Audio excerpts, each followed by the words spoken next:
Hi, this is Nishita Mantri and you're watching My Life Transcript. This is a place to be an exceptional performer in business and life because you are created to create. In today's video, we're going to talk about the biggest challenge that women face in business. We keep getting a lot of women who come to our sessions have this one common problem. They keep mentioning, Nishita, how do we go out and tell people what we do without making it sound like we are hard selling? Here you go, ladies. Self-promotion is worse than constipation. Trust me. I have been a victim of this all the time. I had to go out, meet people and tell them about what I do. So self-promotion is something you just cannot escape. You got to do it. In fact, that's a zero-cost marketing. And if you don't do it, who else will? Since the time I jumped into marketing, I was feeded with this thought that marketing works the best when with word of mouth, with referral and with networking. Before we go and talk about how do we self-promote ourselves and I give you those little simple tricks to use, let's look at the reasons as to why is it that we find it difficult. Why is it that it's so uneasy and it gets us in that awkward situation to go and tell people about what we do. So I'm going to talk about 5 reasons that actually come and make self-promotion very, very difficult. Okay. Reason 1, self-image. We're constantly worried about what people are going to think about us if we tell them about what we do.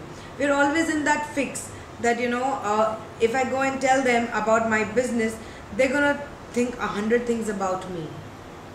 For example, for me, self-promotion for me was getting my ego at stake. Every time I had to go out and blow my own trumpet and tell people who I am and what I do, I would feel that my ego is coming to a stake. Reason number 2, a lot of people don't know what to tell about themselves. So they're in that big fix that what am I going to tell about myself? Like, what do I do? Because most of the time there's a lot that we are doing in our lives. So it's difficult to point out which points to actually talk about. Reason number 3, it requires energy. Self-promotion needs a lot of energy to go out, meet people, socialize with them and then tell them what we do. So most of the time what we start feeling is, why should I waste my energy? I don't think these people need my services. Reason number 4, you're very shy and reserved. Lady, if you are in business, that's one quality you got to give up. 5th and the most important reason why people find it absolutely difficult to self-promote themselves. This is one of the most underrated reasons as well, but I believe that most of us are stuck in this fix of perception. So the 5th reason is perception. We perceive that people are very busy to even listen to us. We perceive that people don't need our services. We perceive that people are not interested. We perceive and we think that they already have what we are selling. So perception is something that always stops us from going out and speaking about ourselves. So here are the 5 reasons that make self-promotion very uneasy. After a lot of trials and mental surgeries, I came up with this one simple idea, of self-promotion, and that's what I call as take the lead. If you're at a social event and you have a great opportunity to network, here's what you do. In fact, here's what I do. Instead of letting other people ask, I take the first move. So I'm going to share with you 4 steps of self-promotion. So here are 4 steps that I take whenever I meet someone. Step number 1, initiate the conversation. Instead of letting the other person come and ask you, hey, what do you do? It is always better that we go and ask them, hey, what do you do? And this makes the other person start talking. So we are on a roll now. Step number 2, take interest. Take a lot of interest in the other person's life. Only then he would take interest in yours. So here's a little trick. When we take interest in the other person's life, there are more chances that they would be interested in knowing of what we do.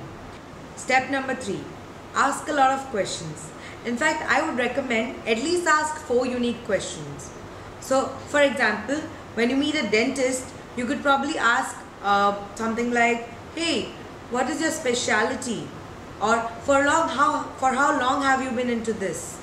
Or maybe something like, where do you practice? Or you could also ask something like, what do you do when you have to work with people with bad breath? While you're practicing these 3 steps, there will come a point where they will in turn start asking you about, tell me about yourself now, what do you do? That's when you go to step 4, feed in. This is when you start your own musical journey of brand storytelling, telling them about what you do. So here's a tweetable. Don't think in terms of transactions when you're meeting someone. Think connections. Make connections, work will flow in. Be your own marketing machine. Did you like this video? If yes, please share it with your friends and family. And also, share with us, why is it that you find it difficult to self-promote? Share your experiences and thoughts in the comments below. Do subscribe to my channel for your daily dose to business, because you are created to create. Thank you.